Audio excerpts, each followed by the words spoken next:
বন্ধুরা, ডিম ও চাল দিয়ে একদম ইউনিক রেসিপি নিয়ে চলে এসেছি।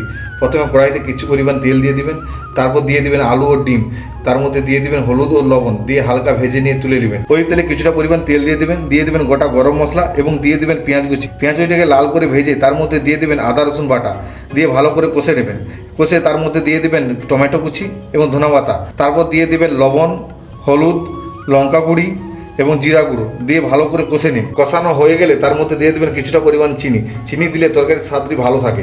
তারপর দিয়ে দেবেন চাল দিয়ে হালকা নাড়াচাড়া করে তার মধ্যে দিয়ে দেবেন আলু দিয়ে ভালো করে কষে যেই বাটি আমি 2 বাটি চাল নিয়েছি ওই বাটি 4 বাটি জল দিয়ে আবার ঢাকা দিয়ে গ্যাসের ফ্লেমটাকে মিডিয়াম করে দিয়েছি।